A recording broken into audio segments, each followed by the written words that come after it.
You're watching the MISD Districts 2, 4, and 7 debates. Sponsored by Lissa Noël Wagner, Diamondback Energy, and Permian Resources. Good evening and welcome to Basin PBS, where we're coming to you live from the Anwar Family Studio. I'm Pat Canty, Board President for Basin PBS, and on behalf of the board, thank you for joining us tonight. We're honored to host the 2024 Midland ISD Districts 2, 4, and 7 debates. Basin PBS is known for its quality programming, where we provide not only education, but also entertainment. Tonight's program is a culmination of our mission to educate and to inform. This program is made possible by our members and generously sponsored by Lissa Noël Wagner, Diamondback Energy, and Permian Resources. We are thrilled to have a small studio audience and have all of you, our Basin PBS supporters, watching at home on channels 13 or 36, or live on our Facebook page or YouTube channel. Plus, we are also running live on KWWT, My Network TV. Joining me tonight at the moderator's desk is Mary Kate Hamilton with First Alert 7. Thank you very much, Pat. Tonight's format is a bit different. The show will consist of 3 segments. Each segment is approximately 27 minutes in length, and we'll have a 2-minute break in between where we will switch out the candidates. Candidates who are not on air but are waiting for their segment have been sequestered as to not hear any of the questions. Our questions were developed by our team of moderators, a small representation from the community, and our Facebook page, where our community will be given the opportunity to submit questions. During the time constraint, we will only read the rules once, but all candidates have received the rules in advance. They are familiar with tonight's format. The debate will begin with each candidate in order of how they're listed on the ballot, with 2 minutes for their opening remarks. After these opening remarks, the moderators will pose a series of general questions. Each candidate will have 1 minute to respond to each question. In the event a candidate's answer to a question invokes the name or the policy position of one or more opponents, the moderators, at our sole discretion, will give the referenced candidates 30 seconds to respond. It is important to note an individual candidate may also be asked a direct question. That may be because of a statement or a policy position he or she has made during their campaign. The candidate will have 1 minute to answer that direct question. The 30-second rebuttal rule will still apply. At the conclusion of the questions, each candidate will be given 2 minutes, time permitting, for closing statements. You don't have to use all the time you're given, but it's encouraged you do so, as this is your time to let your constituents know your stance on policies. This is a live broadcast, so flash photography, making loud noises, or other disruptive actions or comments are not allowed. Now, let's get started and meet our candidates for Midland ISD District 2, Mr. Angel Hernandez. Good evening. And Mr. Robert Marquez. Good evening. Thank you both so much for being here. We will now begin with opening statements. I'd like to remind the candidates that each will have 2 minutes. Mr. Angel Hernandez, we'll start with you and your opening statement. Thank you, ma'am. Thank you for inviting me here. One thing that had been brought to my attention was MISD has got an open door policy that is sometimes not quite adhered to. I believe this needs to be addressed, and the item that really bothers me is that the teachers have a chance to talk to the board members, but not in person, as I understand. MISD is doing an adequate job of educating our children, but it needs to be improved upon. Our literacy rating is quite low. We seem to be throwing money at education, but not getting our return on it. I would like to see this change for the better. Thank you. Thank you very much. And now, Mr. Robert Marquez, your opening statement. Thank you. I would like to welcome the Permian Basin to our discussion here. One of the most important discussions that we can have in this town is regarding the education system that exists, because it's through this education system that promotes the outcome of how your Permian Basin residents end up living. It not only promotes living quality of life, it promotes job growth. Not only does it promote job growth, it promotes stability within companies. Not only does it promote stability in companies, it promotes grow your own type mentality here in Midland, which is a belief that has been shared by a lot of people in the community and businesses, that we educate in a way that keeps our own here to support our industry. I'm extremely proud that I belong to the oil and gas industry, and the fact that my years serving as board trustee for District 2, to see the philanthropy, to see the community members, to see the individual contributors contribute to an education system with the hope of better outcomes on a continuous basis. So I would like to share a little bit about my story. I've been a resident of Midland since 1977. I'm originally from Pecos, Texas. I'm a United States Air Force veteran. Extremely proud of that. And I'm serving because I want to get back to my community. And we can have a collaborative discussion here in a minute as the questions go on about how that committee can go forward. Thank you. We'll now begin with our first question. Midland taxpayers voted on and passed a $1.4 billion bond in November of 2023 with 56% of the vote. How, as a board member, would you ensure that these dollars are used efficiently, and how do you plan to communicate that progress to the public? Mr. Hernandez, we'll start with you. First of all, during the previous bond that was passed years ago, I was a member of the building committee to make sure that we would keep our tax money working hard for us. I think this needs to continue with this bond. This bond is quite a large bond by any stretch of the imagination, and we need to have people in place to ensure that there is no waste and that everything is finished on time and under budget. While I was on the board previously, we had two schools come in, both under budget, and I believe one of them was about 10 days ahead of schedule. That is extremely important because taxpayer money is, I treat it as if we're my own, because it has to be stretched to its limit. Thank you. Mr. Marquez? Well, great question. I'm extremely proud that Midland has passed a $1.4 billion bond. And Benjamin Franklin said that the best investment you can make is in yourself. And I think by the actions of the voters, they have said that they want to invest in themselves, which is this community. They see the growth, they see the population that's coming in, so they're willing to say yes to the investment of Midland, Texas. So it's kind of changed. We've kind of gone over a hurdle of investment in the sense of our community because we're a bit behind. You know, to reference to our taxpayers and how this money is handled, you know, once again, it's an investment in the community. But, you know, not only spending, I'm sorry, did I go? Your time is up.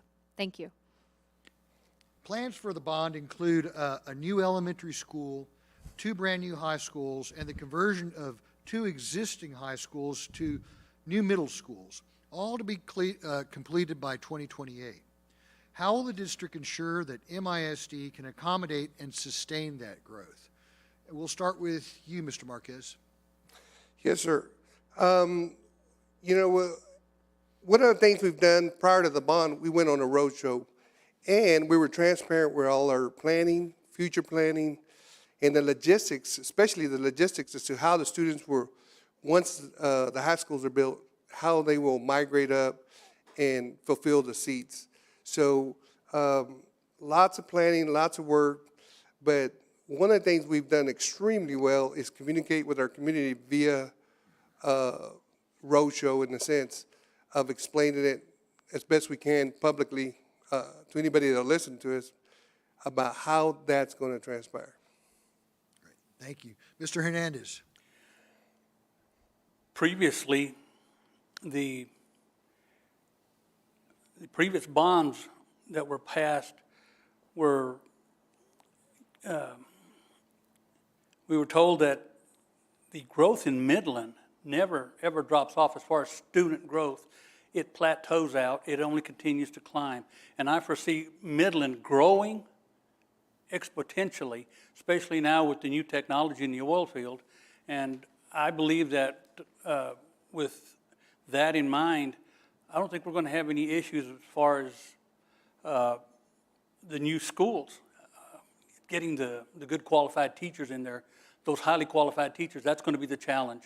And I think once we've got that in, our students will be the winners in this. Thank you. Mr. Hernandez, we are going to build on that. MISD estimates a growth of about 400 students per year, with over 32,000 expected in the next 10 years. This is all according to the district's website. Of course, more students means more teachers. How important is teacher attraction and retention? And do you have a plan to address the ever-growing need for qualified staff across the district? We'll start with you, Mr. Hernandez.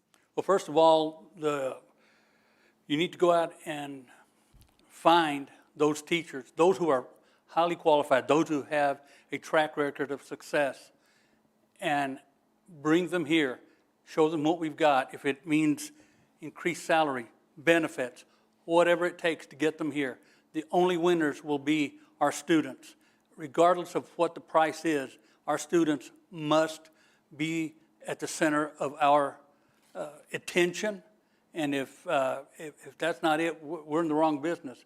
If it means having to go ahead and provide some kind of a teacherage for them in order to retain them, whatever it takes, incentives, anything, to make sure that our teachers, we get the best and we keep them, get the most bang for your buck. Thank you. Mr. Marquez. So that's an excellent question, because therein lies, in the core of that question lies the future of a lot of things that are being programmed and looked at for Midland ISD.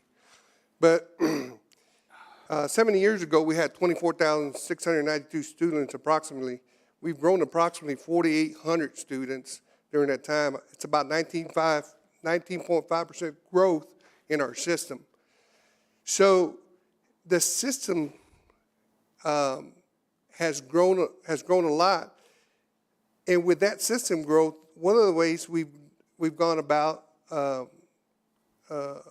having teacher retention is by providing housing.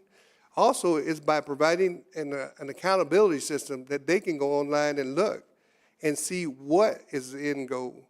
So being transparent with our teachers, helping them provide housing assistance is some of the things that is going to take us forward. Thank you. Increasing school safety was an additional operative of the 2023 bond. What do you believe is the most what's most effective in protecting students from violence? And what additional safety measures would you put into place, if any? Mr. Marquez, we'll start with you. Well, excellent question. One of the most things people are concerned about these days is security. And so currently we have about 35 police officers. But what I want to point out is that while the state has mandated that we have one police officer per campus, that mandate came without any funding. So,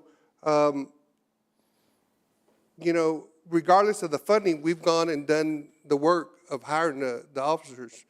And, you know, it's just, the time is very short to go into deep detail about all the programs that are effective for the school district as to how we're going to mitigate, you know, safety incidents and how we're protecting children in the future. But protecting children is our #1 priority every day as the school day starts. So, thank you. Great. Mr. Hernandez. Yes, sir. Well, currently, MISD is hiring contract officers via DPS, Midland SO, and other agencies to fill in the gaps. I would like to see MISD go out and look for good officers, experienced officers. Not only that, but to have 2 other officers as rovers and a full-time investigator. On my time on the board previously, it took me 8 years, but we got a K-9 program started, and I think that was a success, and it still is. As far as how are we going to keep the schools safe, you can do that by many different ways, construction of safety barriers, camera systems, everything that comes to mind. As Mr. Marquez said, student safety is paramount.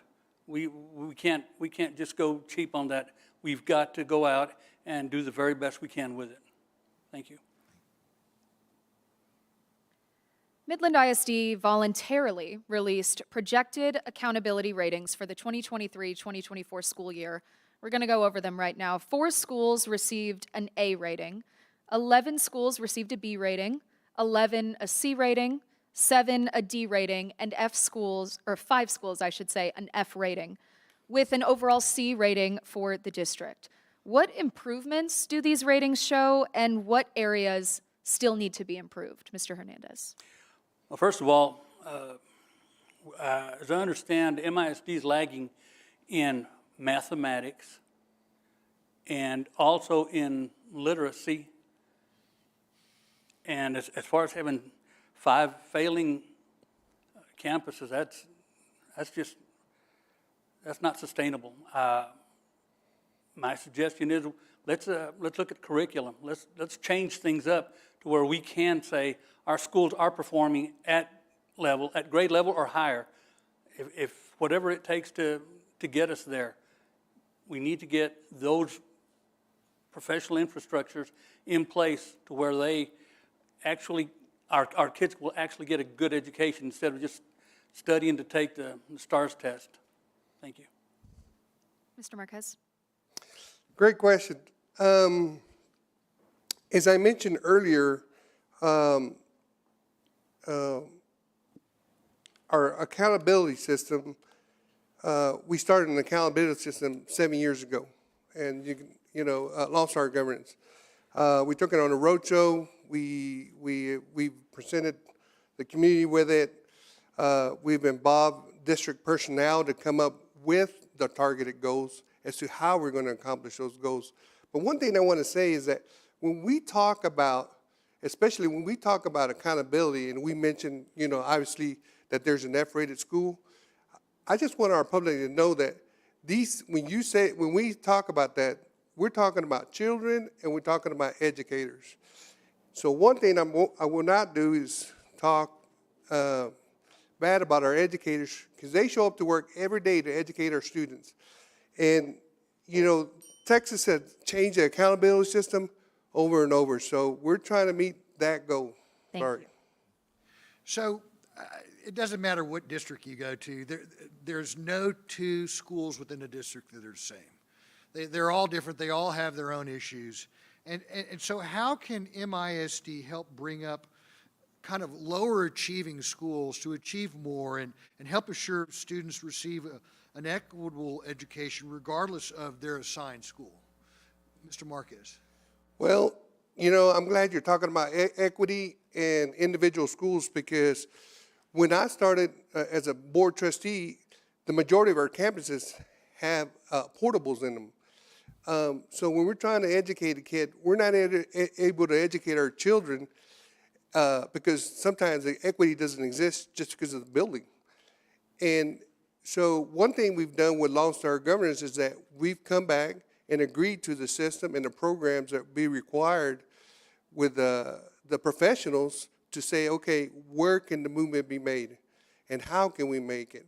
It's not just randomly selecting a school to bring up. No, all of them have to move up. And we've showed a lot of progress with that over the years, and it's continuing to grow. The pandemic set us back 2 years. That anomaly still exists within the school system, but there is constant growth going on for the past 3 years in our school district. Thank you. Mr. Hernandez. Yes, sir. I think it starts in the classroom. And I believe that it also should start at the classroom. And of course, with administrators, their input is vitally important.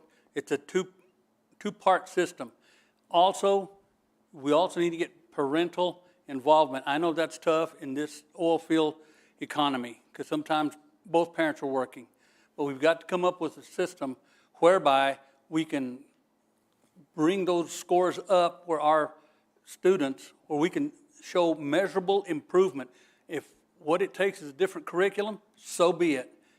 We've got to make some changes somewhere.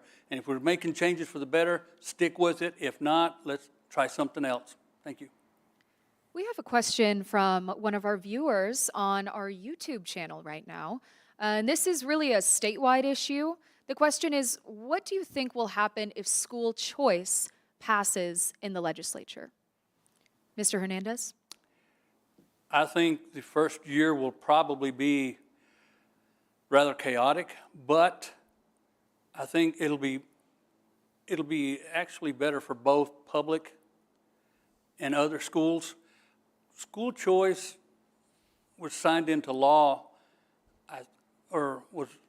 if it's signed into law to where the parents have more say, I think education will be better for it. Mr. Marquez? Excellent question, because we here at MISD were the first in the state of Texas to develop partnership schools and the most partnership schools providing school choice. Now, when you talk about the voucher system, it's not exactly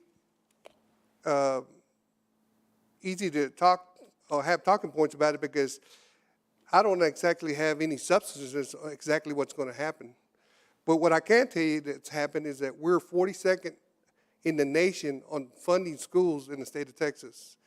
The basic teacher allotment has not changed since 2019. So funding for our schools has been going down. It hasn't been going up.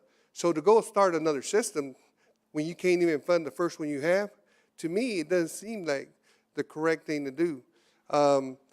The fact that educators could leave and not come back could be very devastating to the system in the long run. So what is your opinion of standardized testing, and how do you think that ought to factor into judging a school's or district's overall success in its performance? We'll start with you, Mr. Marquez. Well, you know, standardized testing, it does tell us something. So at the end of the day, whether you're a proponent of it or not, it tells you something. And one of the things it should tell you is that potentially there's a lot of equity that doesn't exist. Because especially here in Midland, free and reduced lunch is not the same thing as free and reduced lunch maybe in South Texas or East Texas or North Texas. So you might not be able to feed your children the same here, and so you're not going to be able to have apples to apples. If you're going to, if I could have to compare myself to a private entity, you know, well, we have standards that we're measured by, but a private entity is not. So, you know, at the end of the day, standardized testing gives us information as to how we're going to move students along, what's needed, and how we should move the next year. Thank you very much. Mr. Hernandez.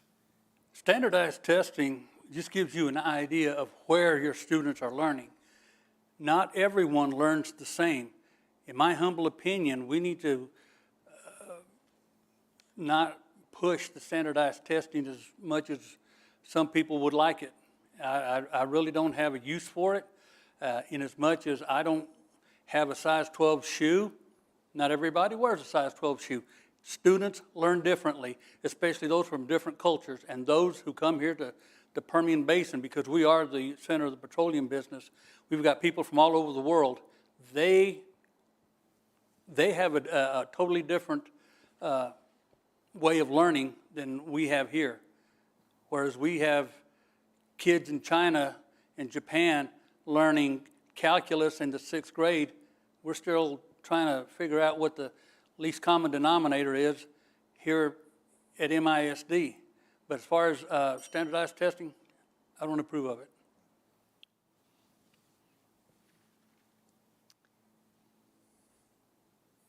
Speaking of that, Midland ISD is 65% Hispanic, according to the district. Is there a growing need for bilingual and English as a second language teachers within the district? And if so, how can we address that? Mr. Marquez?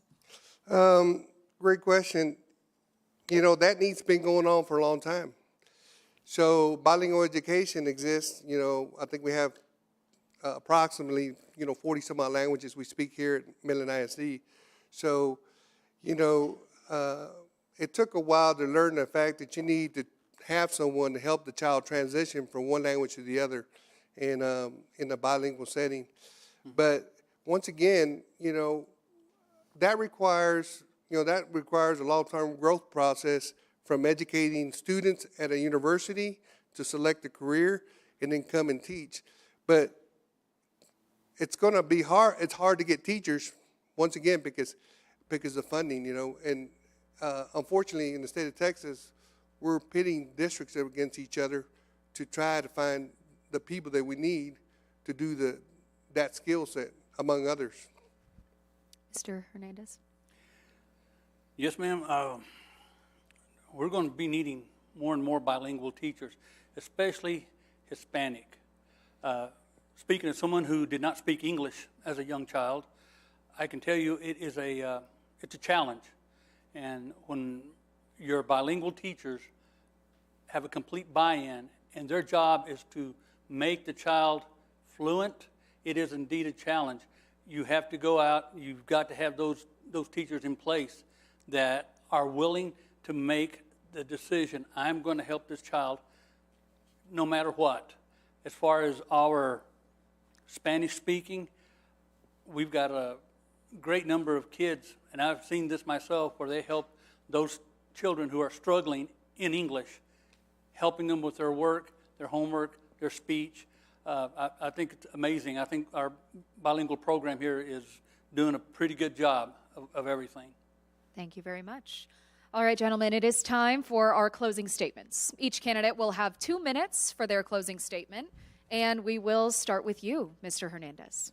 Thank you, ma'am. Well, first of all, I think that MISD has its challenges. I think the board needs to step up their game a little bit. We can't rest on our laurels as far as our education goes. The one thing that I will say is I'm very concerned about our children's security with the recent influx of immigrants from other countries who, believe it or not, do not agree with our way of life. And unfortunately, in my line of work, I see this daily, and it is very alarming. You cannot learn unless you have a safe school district. And number two, I would ask all the viewers and listeners, if you know of a child that has medical needs that cannot be addressed here or because of economic reasons, please call me. I'd like to refer the child to the Scottish Rite Masonic Hospital. I've done this the last 35 years of my career in law enforcement. The number is 1-800-237-5055. All their treatments and everything, equipment is free. All they want to do is be able to help every child. I've done this here previously. I think I've sent about 15 children to that hospital, and would urge anybody, please give me a call at the courthouse. If you know of a child, I would be happy to help them. Thank you, ma'am. Thank you. And Mr. Marquez, your closing statement. Thank you. First of all, thank you to PBS for believing in public education, for believing so far in public education that you're willing to hold a forum for candidates. I would like to say that public education is a cornerstone of our society. It's the safety net of our society. There's no system in the world that doesn't grow well without a good public education or an education system. I would also like to say that I'm extremely proud, of all the work that MISD has done collaboratively as a community to move it forward. I'm just one board member out of 7 to take decision-making in the process, but I take my job very seriously and have attended the majority of meetings. And I would also like to say that as a veteran, one of the things that you're instilled with is public service. And I'm glad to have the opportunity to have served, no matter what the outcome is. And the Midland ISD has proudly educated my children. It is proudly educating my grandchildren. Extremely proud and happy for them. And I would like to thank all our partners that we have and partnerships that we have in this community that see us as a shining light and are willing to invest in us. Remember, the best investment you can make is in yourself. And I think Midland ISD is ourselves that we can make that. Last of all, I would like to thank my dear wife, Delia Marquez, for her support over 8 years of serving on this board. Thank you. Thank you to our Midland ISD District 2 candidates. We need to take a short station break, but when we come back, we'll hear from Midland ISD District 4 candidates. Stay tuned.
Welcome back. We are coming to you live from Basin PBS in the Anwar Family Studio.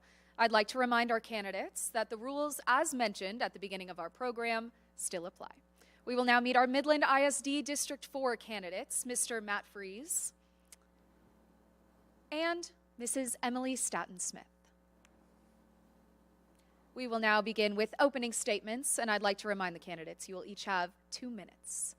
Mr. Matt Freeze, we'll start with you. Good evening. My name is Matt Freeze. I've been a physician here in Midland for nearly 15 years. I have 2 small businesses that I'm the president of, Midland Pathologists and DX Labs. I also direct 5 laboratories across the Permian Basin, mostly hospital-based labs, and so I'm involved in a lot with that. I'm a conservative, I'm a traditional conservative, and one of the reasons I'm running is because I want to get our schools back to the basics. I'm a big believer in teaching reading, writing, arithmetic, and also recess. I think it's very healthy for kids to get out and have a lot of playtime, and that will help them in their studies and get more out of their day. Anyway, I went to 2 really good public schools, not in Midland, in the central part of the country, which I attribute a lot of my success to academically and also personally. I had really, really good teachers who were very inspiring, very knowledgeable, and they still motivate me to this day. Ever since I've been in Midland, I came out here after my fellowship in Temple, Texas. I heard the people were great out here and a lot of good conservative people with traditional values, and so I kind of expected the schools to be excellent, and I have been surprised to have heard people lament the state of our schools really ever since I've been here. Unfortunately, I've experienced substandard conditions in the schools myself with 2 of my kids, and so I've kind of always wondered why no one does anything about this. I kind of feel the board has not stepped up to the plate like they need to, and so then I asked myself that question, and I decided to run for school board, kind of out of civic duty, and that I want to serve my community and our kids. So my main platform, I guess I'll get into later, so anyway. Thank you very much. Mrs. Staton-Smith. Hi, I'm Emily Staton-Smith. I'm running for the District 4 position also. My history with the district goes back pretty far, farther than I want to admit. That would tell my age. But I'm a product of MISD. I graduated from Midland High School as a National Merit Scholar. I received a scholarship to Texas A&M and then to Baylor Law School. And I am confident that my public education here in Midland was what prepared me for a successful legal career. I currently serve as a lawyer at ExxonMobil, one of the largest global corporations in the world, and I credit my public education for that. My husband and I moved back here in 2012, and we found a very different Midland than the one I grew up with. Everything was going up. Prices, home prices, the population, the number of Starbucks we had. The one thing that was declining, though, was our schools. As a current parent of an MISD student, this is something that I can't sit on the sidelines and watch happen. So my platform, essentially, like many's, is that we need to improve our student outcomes. That's the number one most important thing this conversation should focus on. But to do that, we also need to give our parents a voice and a choice in their kids' education. That can mean numerous different things: transparency from the board, so a parent knows what's going on; better communication tools with teachers, so we can see inside the classrooms; and also a variety of educational learning opportunities for parents to choose from.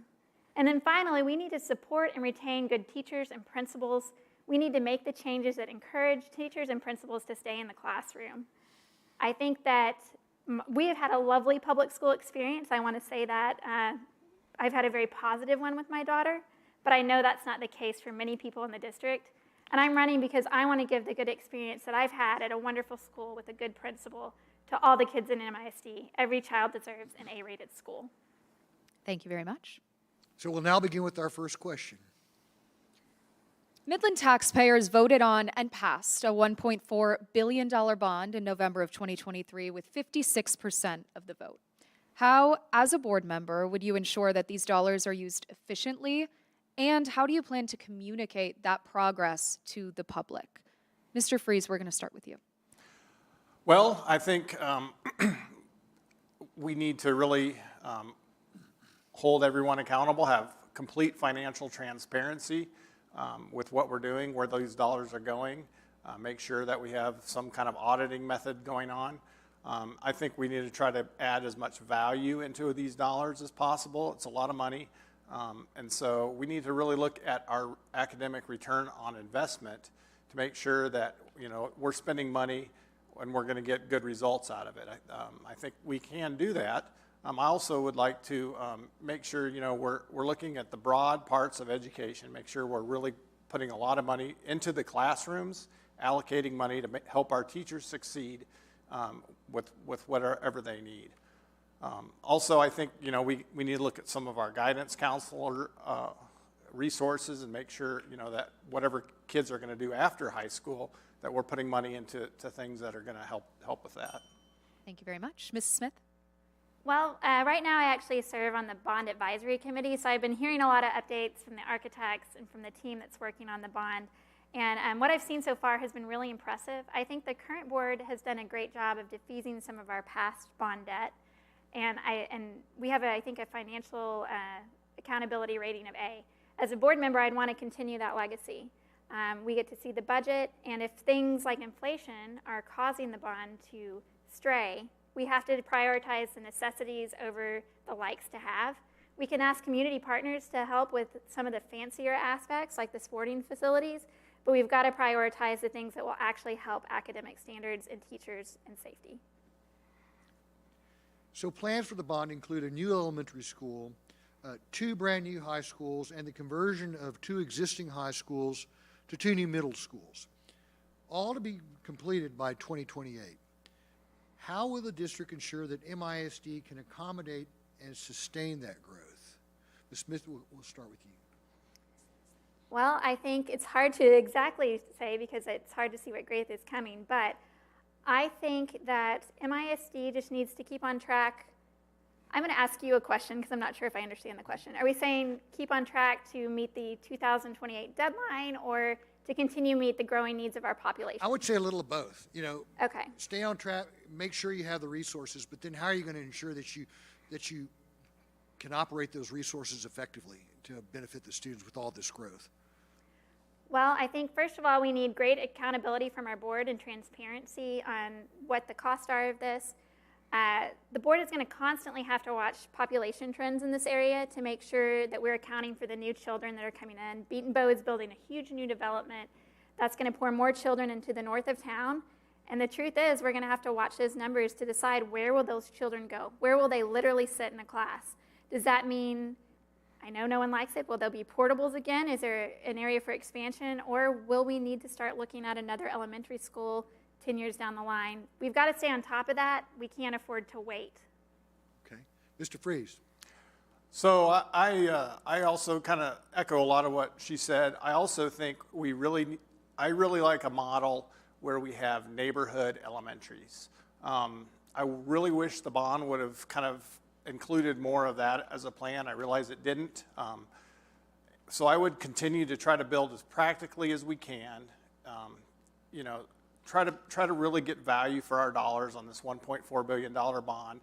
Let's also see if we can really raise morale for this school district by improving academic outcomes, supporting our teachers. Let's raise morale across the board so that, you know, if we do need to build more elementaries, that we'll have more public will and public support to do so. I think also we need to maintain much more transparency financially and really get the public on board and seeing the success that our schools can achieve. I think that will really help. False school threats have become an increasing issue across MISD and the country, and it cuts into learning time and causes unnecessary fear for parents, students, and teachers. How can we crack down on these false threats, Mr. Freeze? Well, I think this is just one thing that we're experiencing now in our schools that's an example of kind of decay of our country and also, you know, our region.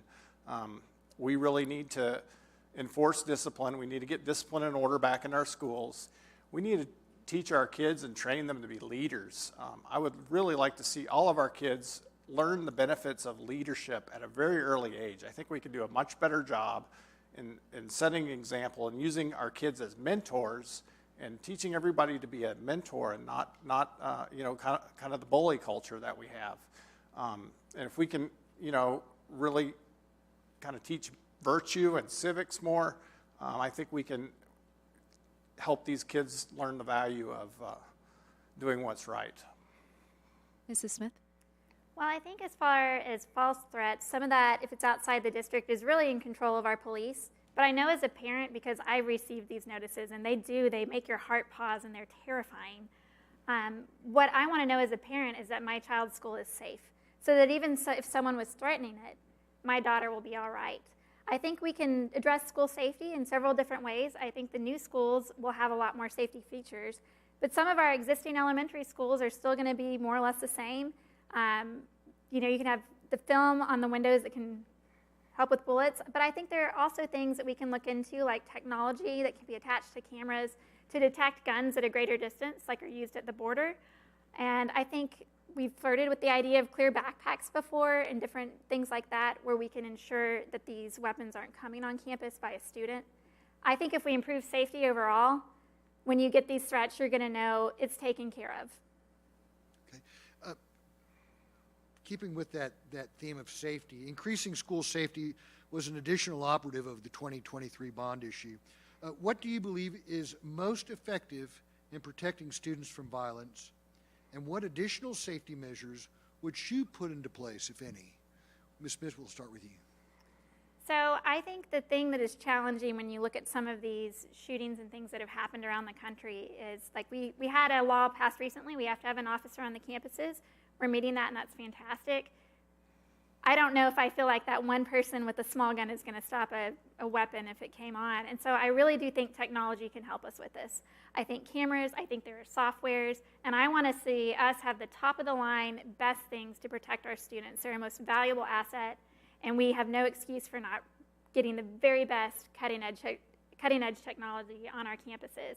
I do kind of like the idea of the clear backpacks. It can also help with drugs and things like that.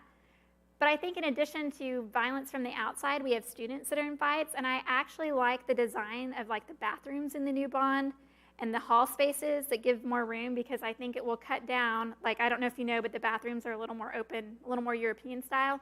So you can't, like, duck in and beat someone up. They're just kind of open to the hallways. I think that will help reduce some of the fights. Thank you. Mr. Freeze. So I think having armed security at the doors and having limited access points, locked doors, high technology as far as, you know, whatever we need to do for cameras at the doorways so that we can have quick response times. I also think we need to do a much better job of identifying sociopathic behavior and create an awareness to this. Most of these kids that have done horrendous things at our schools across the country, there have been red flags, and people have just missed them or just kind of turned and looked the other way at times. So I think our mental health aspect of this can really be helped. One thing I would really like in our new schools is to have some mental health resources so that when we have kids that are struggling, we can either use telehealth or some way to kind of get them in a higher level of care than what they're experiencing, and that would also involve their parents. Let's talk about parents. The literacy rate among adults in Midland is low. How can students get additional support that they need from their schools if they are unable to receive it at home? Mr. Freeze? So this is a very major issue. I think, you know, we're kind of generations into this, unfortunately, and we can do a better job of engaging parents. You know, when we're busing kids all the way across town, it's hard to get parents really more engaged into their neighborhood schools. So I think that would be a start. The second thing I would really focus on is putting our resources into the classroom. Our teachers sometimes have 35, 38 kids. It's just way too many, and we can't really help these kids in the most optimal way. Again, I would apply an academic return on investment model where there have been studies showing that if you have 4-on-1 tutoring, 5-on-1 tutoring sessions instead of just 1-on-1, you can really reach many more kids, and it's very effective in teaching literacy. And I would apply that across the district. Search for any and all options. Mrs. Freeze? Or Mrs. Smith? Well, I certainly think that literacy rates are one of the factors that are very challenging right now, and something that I've long been working on. I'm on the board of the Education Foundation and chaired a book festival here in town to try to get some of our schools excited, and had an author visit some of our Title I schools. And leading up to that, we had programs. It was the Pete the Cat author, Eric Litwin, trying to get them pumped up. I think we can do things to make reading fun again in the classroom, but I think essentially reading requires a lot of, you need to do it out loud with an adult to correct you. And there are different programs. My daughter's school has something called Opportunity Culture, where they have extra aides assigned because we're a Title I school. And part of the way they've used that is to break out into smaller reading groups and give the children more one-on-one time. There's no substitute for the parents being involved, and we have to take ownership that we are partners in our kids' education. But for parents that aren't involved, we need to get more time reading out loud in the classroom. So we talked earlier about the bond issue, building new schools to kind of handle the growth of this area. But we all know that for years, teacher attraction and retention has been a horrible issue in West Texas. What types of measures do you think should be taken to kind of ensure that we have more qualified staff across the district to meet the needs of the growing student demand? We'll start with you, Ms. Smith. Well, this is the big challenge, so we're all working on this. I think there are several things. I really like some of the initiatives that like the Permian Strategic Partnership has in place right now to try to grow our teachers locally. If you're already here, you're more likely to stay here. So partnering with UTPB and Midland College to get a pipeline of teachers to feed into our district, I think is very crucial. I think as a community, it's really easy to sort of dunk on the district and be negative, and I think we need to acknowledge that that affects our teachers, that they hear our voices on Nextdoor and Facebook and moms groups, and we need to be careful with our words and to be specific in our criticism and supportive of our teachers. I think the Midland Education Foundation, if you want to help a teacher, if you come away from this and think, I want to be involved, they have a wonderful microgrant program that you can fund to get teachers additional support in the classroom and to show in a tangible way that we want to help them. And also the Excellence in Education program, where you can help with school supplies and things like that. Mr. Freeze. So I've talked to a lot of teachers over the last month or so, and even before then, and a lot of them just don't feel supported by the district. I think we really need to show them that we have their back. We need to reduce class sizes. We need to get more aides in the classroom. We need to make sure they have everything they need, that they're not buying their own supplies. Also, I think it would be a really good idea to get administration down from the central office building into the classrooms, especially as substitute teachers. This had been done previously, and I think this would really create an awareness for administration on how better we could have their back and support them if they're actually in the classroom on a regular basis, seeing what's going on, experiencing the challenges, and they would be able to support our teachers better. Also, I think, just the discipline and order thing, we need to make sure when kids are disrespectful to teachers that we handle the issue, and that the child will receive word that that's not acceptable. Thank you. You both are incredibly successful in your careers. As a board member, how would you balance the concerns of parents, teachers, taxpayers, and your fellow school board members? Mr. Freese. So I direct 5 labs, and I would really work through policy as a school board member. I think policy is kind of a dynamic process, and you need to have really good policy, and you need to get people to follow the policy. So there's some accountability mechanisms that I would use to really help with this. I would really also hope to create a good culture at our school all across, from the students to the teachers to the administration to the principals to the parents and the community. I think we can do a better job of just building a good, vibrant culture that's supportive of everyone. And the hospital actually did this about 12 years ago. They brought in a consultant, and we have values coaches now, and they do a really good job of keeping everyone on track and creating positive change. Thank you. Mrs. Smith. Well, if you elect me, this is going to be my top priority. And as a parent in MISD, it already is in a lot of ways, but this is the #1 thing to focus on and to put all the effort into.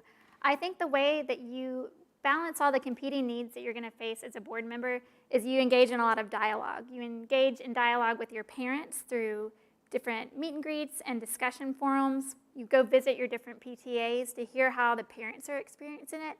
But you also need to meet with your teachers, and you need to get direct feedback from teachers in schools on how your policies are affecting them, if they're making their life easier or harder. And you need to build rapport with your board members. You can disagree, but you need to do it civilly, and you need to focus on civility in every interaction with a parent, with a teacher, with the administration, with your fellow board members. And keep in mind that you're going to have policies that hurt some people and are going to make people unhappy. And you owe them the consideration of your time and your ears to listen to their complaints, even if you don't agree. Let's talk about parental rights. How would you ensure, or how do you plan to ensure that parents have more control and transparency over their children's education, especially when it comes to curriculum and classroom content? Or is that even an issue with you? We'll start with you, Ms. Smith. I think the curriculum is very important. I think that most parents have some questions. I mean, especially when I look at my daughter's math and she's only in 2nd grade and I can barely help her. It's like, I don't know. I don't think I'm an idiot, but does not make sense to me. So I think that it's important as a board member to give feedback on your experience and what you are lifetime experiencing with your child. I think that as far as transparency, I think technology can help a lot because you have to balance that, yes, parents want input, but there's one teacher for all of these children. So you want to create communication methods like an application on a phone where messages can be sent in a way that doesn't overly burden the teacher, but still allows a parent to ask questions, correspond, and get quick answers. Great. Mr. Freeze. So I think parental rights are big. I think curriculum is a big issue. I've talked to people who have had trouble moving in and out of the district just because sometimes it can be a little bit different. So I really like good standard traditional curriculum that parents kind of have grown up with that have worked for hundreds of years. A lot of times when we're putting things on the internet and everyone's just kind of glued to a laptop, it's really hard to help your child. So I would really like to get our books back into the classroom, kids learning study skills, learning how to outline your textbooks, take good notes, listening to your teacher, do math the traditional way. And then also, you know, with some of our student counseling sessions, I want to make sure that there is 100% consent with some of the parents. I've talked to parents who have been, their kid has been going to counseling and they had no idea, and they even are starting to carry a diagnosis. So I want to make sure that we have 100% informed consent from parents when we're doing things like this, and that everybody's on board, everything is transparent. Thank you both so much. It is now time for our closing statements. Each candidate will have 2 minutes for their closing statement, and we will start with you, Mr. Freeze. So thank you for having me tonight. My main platform is teacher support, academic quality, and getting more discipline and order in the classroom. Education is very important to me. As I said earlier, I had great public schools. My mom and grandma were teachers. I really am a big backer of teachers. My dad was a pastor. He was always ministering to people, and he was a great teacher also. I've been a coach here in Midland for many years now, and I also teach medical students, residents, and lab techs. I also am a Sunday school teacher, or I have been. I'm not right now. But if I'm elected, I'm going to fight for our kids to have a superb education, and a culture of mentoring, kindness, gratitude, hard work, resilience, and pursuing excellence. I will fight for our teachers to be treated with the respect that they deserve and the professionals that they are, a bedrock of our community and our country. I will stand for our community so that public schools are recognized as outstanding. And our schools, they need to be outstanding because I really want them to attract many professionals across the region to stay here. Right now, we're really having difficulty with that. We're losing doctors and other professionals because our schools are just not up to what they were hoping for. So I want our schools to attract teachers, nurses, police officers, all professional into the community. I also will stand up for the taxpayer so that your tax dollars are spent wisely and used to obtain value in education. I'm a big believer in value, not just high prices. And last, I will do my best to stand for what is right. I'm a Christian, I'm a God-fearing Christian, and I fear God, not necessarily consequences of doing what's right when I have to. I ask for your support and vote. Vote for Matt Freeze, District 4. Trustee, thank you very much, and have a good night. Thank you. And your closing statement, Emily Staton-Smith. Well, I want to just start off by saying, because I think not to honor the good work that has been done in my daughter's public school would be unfair.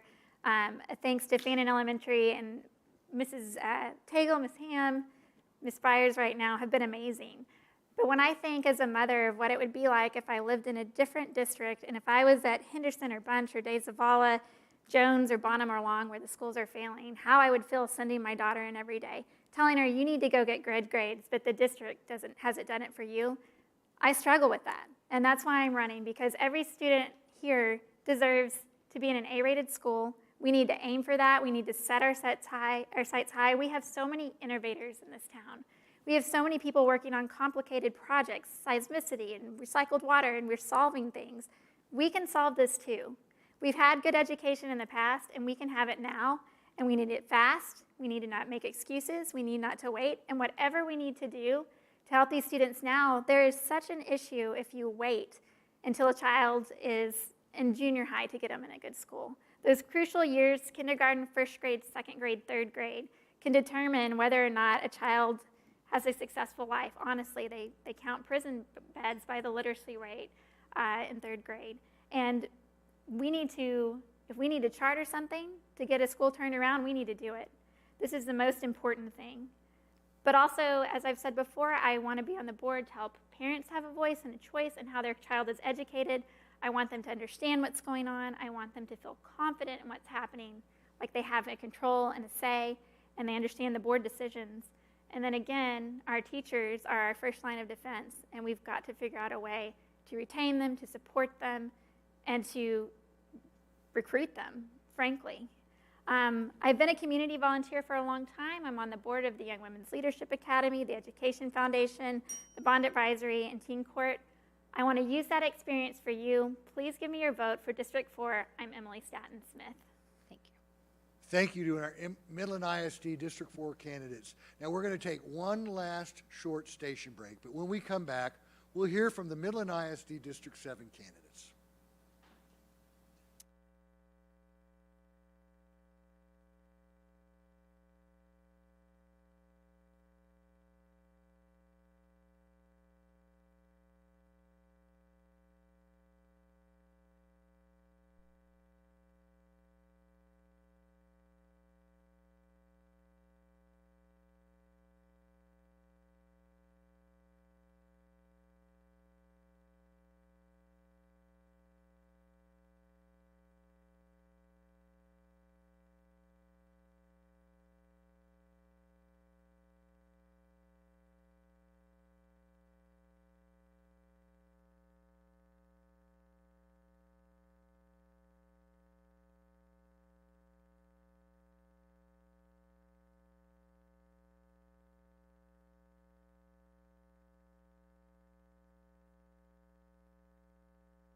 Welcome back. We are coming to you live from the Basin PBS in the Anwar Family Studio.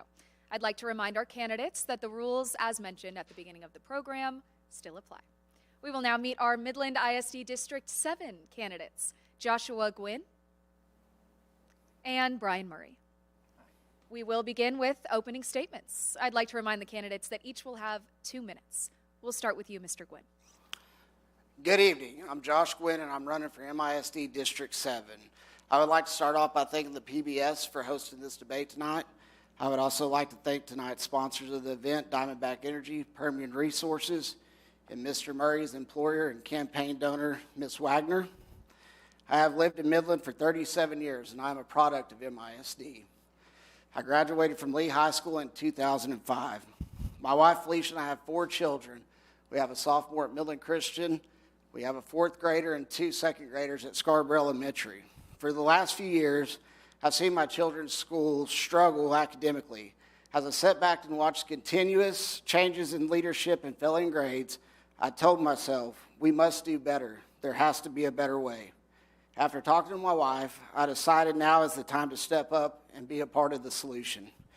Tonight, you're going to hear my opponent talk about A ratings and finances, how he's going to support our teachers, academics. The reality is he's been on the board for close to a decade now and has failed to deliver on those promises. Under his leadership, spending has increased and grades have gone down. I will bring knowledge I have gained over the last 18 years in the oil and gas industry to the board. We need board members that deliver results. As a District 7 trustee, I will listen to our teachers and hear what they have to say and work to give them the tools they need to be successful. I will listen to my constituents and give them a voice and make sure their voice is heard. As a business owner working in the oil and gas companies, daily I know what it takes to work together to achieve a common goal. In my line of business, everything is data-driven. And when the data is trending in the wrong direction, we lose our job. Today is the day to ask District 7 to look at the data and ask yourself, is the data trending in the right direction? Thank you. Very much. Mr. Murray. Yeah, so thank you. Good evening, and thank you to PBS and their sponsors for making this debate possible. My name is Brian Murray, and I'm running for re-election for trustee for District 7. Elections like this are hard for people who don't know either candidate. Anybody can say anything, and you must decide if you believe it to be fact or not. I'm an open book. I've lived in Midland for 24 years, and if you've been out in the community, you've seen me there beside you.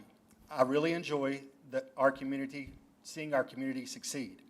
If you have any questions about anything I've done or happened during my time on the board or where I stand moving forward, I encourage you to contact me. Once you get your answers, please share with your friends. I just ask that you share the truth. My voting record is public, and while some decisions have been difficult, I feel confident in my record. Being married to a public school teacher who recently retired and my holding a position on the school board, I'm much more aware of the education landscape than most people. Many of the issues we've experienced in MISD are the same concerns shared across the state and the nation. In my 7+ years on the board, I've devoted myself to making MISD a better district and have invested time to be a good board member. I bring a special skill in finance, and I feel that is an important component of the board. I've advocated for your children and our teachers since day one. My wife even has me reaching out to people on social media trying to help their educational problems, and I would just remind you, always come to me. It makes it much easier. I'm elected by District 7, but I serve all the students in Midland. It is vitally important that we continue to focus on student outcomes. We must start early in literature and let that knowledge expand into math and critical thinking. When I first decided to run in 2016, people told me it would be hard and would be hard to please everyone, and I found that to be true. And it's hard because I have a servant heart and I'm a people pleaser. In the end, I pray, I consider data, and I make the decision I feel is best for students. Thanks for tuning in tonight, and I hope you find that I'm the answer for you. Thank you. We'll now begin with our first question. Mary Kay. I would like to start by making a reminder and a reassurance to our viewers. Our sponsors have no hold over the questions that we ask, nor do we communicate with them prior to any of our debates. We're going to start talking about that bond that was passed in November of 2023. Midland taxpayers voted on it and passed it for $1.4 billion. How, as a board member, can you ensure that these dollars are used efficiently, and how do you plan to communicate that progress to the public? Mr. Gwynn, we're going to start with you. So I got asked that question a lot last year. Do you support the bond? Do you support the bond? Are you voting for the bond? And I will tell you I did not vote for the bond. I just didn't feel like $1.4 billion was going to help our academics. So I just chose to stay silent. I thought it was a very divisive topic. So I didn't want to influence other people's decision. Going forward, I did say that I would support the bond, and that still rings true today. The bond passed. Midland spoke. That's what they want. Let's stand behind it. We just got to make sure we do right by them and do exactly what we said we're going to do with that money. So, thank you very much. Mr. Murray. Yeah, so I was a supporter of the bond last year because I've been in our schools and I've seen the overcrowding and the number of students we are packing into classes. But I also know how important it is for us to take on reconfiguration. And so it was really important for us to build 2 new high schools where we could bring the freshmen onto the high school campuses, cut out some of that transfer time that we waste between campuses, get the 6th graders to sit with the 7th and 8th graders so their curriculum aligns, and then create extra spaces on our elementary campuses. So we will be able to move pre-K through 5th grade on particular campus and free up extra seats, which the extra seats also help us focus on pre-K seats, and it helps us really to get to kids early and get started. And I think just as one percentage, just in this year alone, we've increased pre-K seats 26%, and I mentioned earlier in my opening that I think it's important to really get to the literacy part early, and so I think that's very beneficial. So I'm super happy that our community got behind us. So let's talk about resources, mainly teachers. We all know that the $1.4 billion bond issue is going to build some new schools, new facilities to address the growth of students. But we also already know that attracting and retaining teachers in West Texas has always been a really tough row to hoe. And so what do you think should be done to not only attract more teachers, but to retain them and address all this growth that Midland's facing? Mr. Murray, we'll start with you. Sure. So I appreciate the question because I do advocate for teachers a lot, and I think that's a really important question. And so we've already started attacking that problem and how we deal with getting teachers here in Midland, and several different aspects of how we're doing DOI or bringing in teachers and going through an apprentice program. But I think it's important once you have a teacher here is the campus culture. And we've talked a lot about that over the years, and I've been supportive, and I've worked with every individual that's ever told me that they had a problem with what was going on a campus. And so I feel like that's where you start. You know, as I've been on the board, we've actually raised teacher pay from in the high 40s up to over $61,000 now. So we've addressed their financial needs to a certain extent. Plus, we've added the TIA for the teachers that are mastering or doing great work. And so that's part of how we just really address this. It's just taking care of our teachers, making sure they're getting training, making sure we're taking care of discipline so that teachers aren't having to deal with discipline on a daily basis, but those things are handled in their classroom. Thank you. Mr. Gwynn. Yeah, so I think MISD's done a very good job of recruiting teachers. They put that on Facebook every year, 98% staffed. We do not do a very good job of retaining teachers.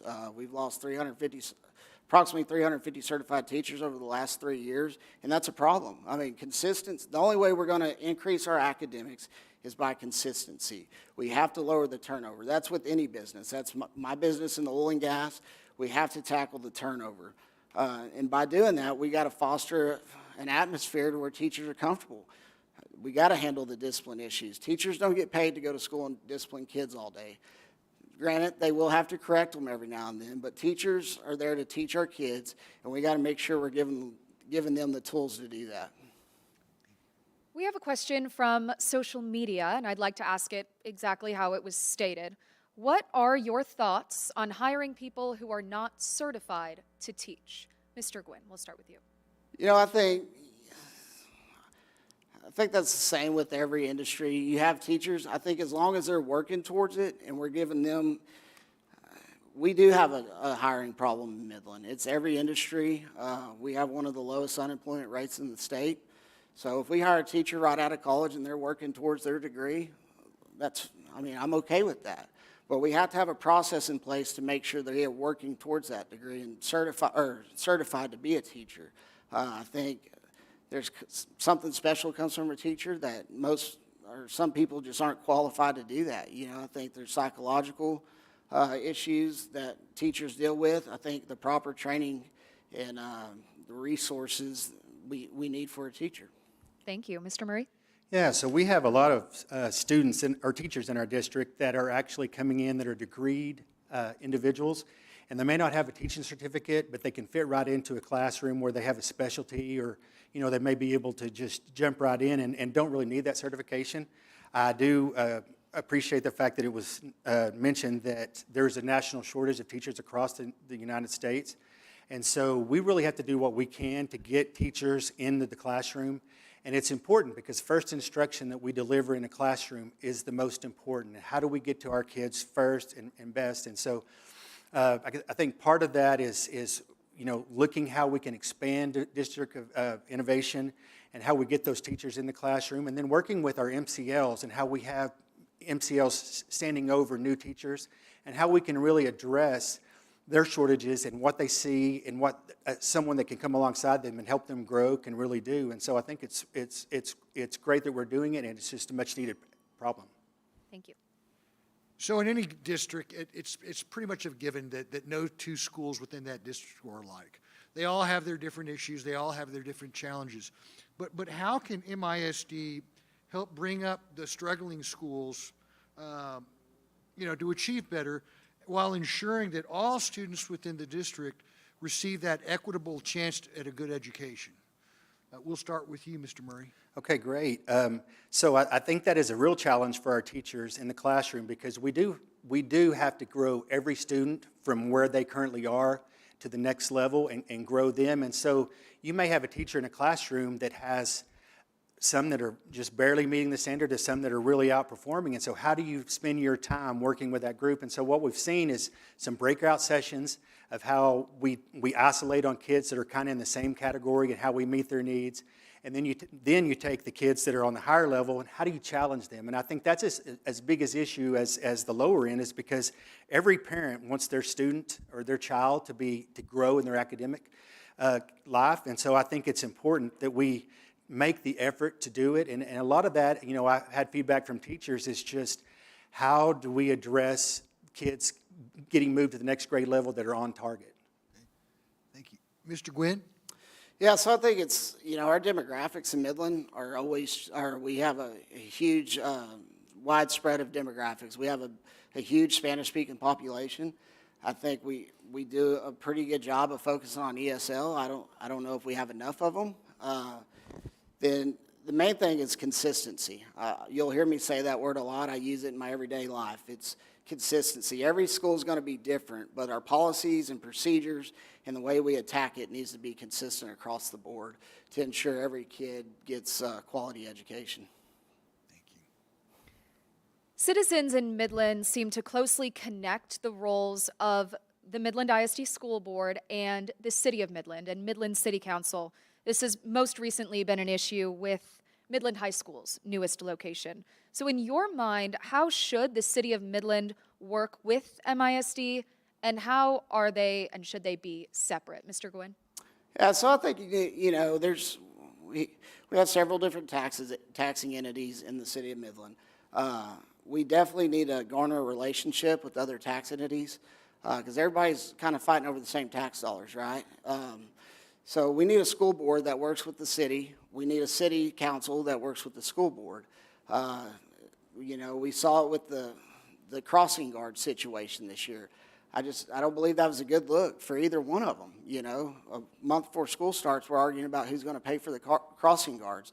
And I think there's been a disconnect between those two taxing entities. And for me, I think we need to be able to work together. I think I should be able to call down to the city council and say, hey, this is what we're seeing, or this is our thoughts, what's y'all's, and have that relationship with the two. Because, at the end of the day, we're all Midlanders, right? And we're all here for the same person, and that's to make our community the best it can be. So we have to learn to work together. Thank you very much. Mr. Murray? Yeah, so a couple of years back when I was board president, we had a monthly meeting where we met with leaders from all taxing entities in Midland, which it was the city, the county, the hospital. And so we came together in the college and we talked about how do we be good partners, how do we work together. And so just recently, we actually held another meeting just with the city, just to say, hey, we're partners. We're here to service the same people. We have the same idea of taking care of Midlanders. So how do we make this work better? And I think that open lines of communications are really important. I think that what the city does is vitally important to what we do in Midland, and I think what the school district is vitally important. So we just need to be able to work together and really share that communication, and it's not a blindside thing ever. You don't ever want to bring something up and just say, hey, you didn't deal with this. It's like, hey, let's talk about this here and let's come to a solution and then let's move forward. How do we improve parental involvement? Districts, a public school district takes all comers, okay? But we all know that parental involvement, the level that parents are involved in their children's success in school, has a big determining factor on how well that student does. And I think you can talk to any teacher out there and they'll tell you that a lot of times they can only do so much with the student if their parents aren't involved in their success. Many times they can be fighting a losing battle. So what can we do to improve parents' involvement in their child's education and help the district basically prepare more students to be successful adults? Start with you, Mr. Murray. Sure. So that's a great question. And what I know is that a couple of years back also, we met with the PSP, which is a great partner for MISD. And we talked about the shortfalls and where we needed to get better and how we needed to address issues. But I pointed out to the guys in the room, and I knew, most of them. There was, I think, one I didn't, but I knew his assistant. And I said, your kids did great in MISD. Your kids did great in MISD. Your kids did great in MISD. What's the concerning pattern? What makes this all work together? Why are we seeing that? And it was because those parents were involved. And I think so we have to find a way through transparency. We got to break communication barriers. We have to get people into our schools. And I heard at a recent forum that someone said that, we have an issue getting into schools. Well, that's not MISD's policy. Because if you want to go into your son or daughter's classroom, you're more than welcome to come up and be a part of it. You need to see what's going on so you can help. And we have a lot of great parents that do that, and we just need to learn how we're going to get better to continue the trends. Great, thank you. Mr. Gwynn. Yeah, so for me, I'm going to have to disagree with Mr. Murray on this one because I do have 3 kids at the elementary school, and I do not feel like we have an inviting relationship from the school district. We hear it all the time. Parents want to take their kids food or go eat lunch with them. And we just can't. You got one day a month that you can go eat lunch with your kids. So to me, that's telling the parents, you're not welcome here. Stay away. I think we need to have a culture where the parents are invited and they are feel welcomed. My wife is the treasurer of the PTA.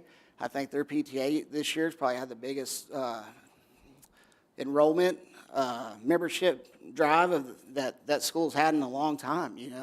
We just have to foster an atmosphere where we feel welcomed because parents are the biggest part of a child's education. Teachers have them for 7.5 hours a day. A lot of it is at home. So we have to have that relationship where parents feel welcomed at the school. Thank you very much. We have a social media question asking the candidates to differentiate between school choice and school vouchers. I would like to expand that question and also ask what your stances are on school choice and if you support policies that would allow parents to use public funding for private, charter, or homeschooling options. Mr. Gwynn, we're going to start with you. Yeah, so for me, school choice is easy. I'm all for it. Being running for the school board, it's not my job to tell a parent how to educate their child. It's my job to make sure their child gets a good education if they decide to come to Midland ISD. As far as I think you asked about vouchers, So vouchers, I'm all for those as well. I mean, people, we talked about this a little bit last week at the Realtors Forum. People's like, oh, so he's against public schools. No, I'm not against public schools. I'm just against my tax dollars not following my child. So as a parent, if I decide to send my kid to a private school, which I have one at private school, I feel like my tax dollars that I pay for that child should follow my child. So. Thank you. Mr. Murray? Yeah, so school choice is a big thing that we talk about, and a lot of times it gets confused with the voucher, so this is a great question. But school choice, we are the leading district in the state of Texas in offering school choice in our district. We have all of these partnerships with Young Women's, IDEA, Third Future, the dual language course, and so we are leading the way in that effort right now. And if you go back and look at my voting record, you will always see that I voted in support of those. Because at the time, what I felt like is we were doing the best for kids. And so I'm all about school choice. I think it's something that the state has really helped us out with because they've funded it and they've helped us where we can get to additional children and give them extra resources to get their educational needs. When it comes to vouchers, I'm not an advocate, and I'll tell you that because I don't think you can be with public schools if you're going to be a leader. But the real deal with vouchers, and I'll go back to Kamala Harris a couple of weeks ago. She said, I'm going to give $50,000 to every homeowner.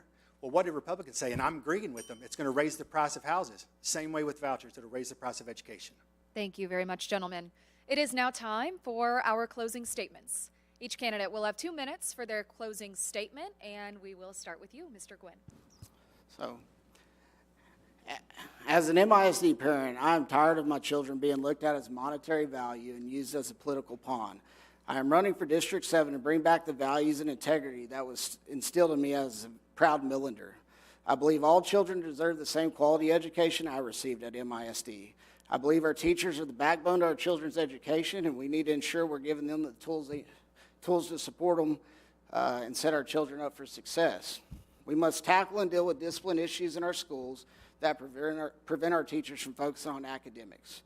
As your District 7 trustee, I will put our children's education before anything else. I will make sure I listen to my constituents and have a well-thought-out plan before spending millions of dollars on purchases. Our current board and my opponent have failed our children for too long, and it's time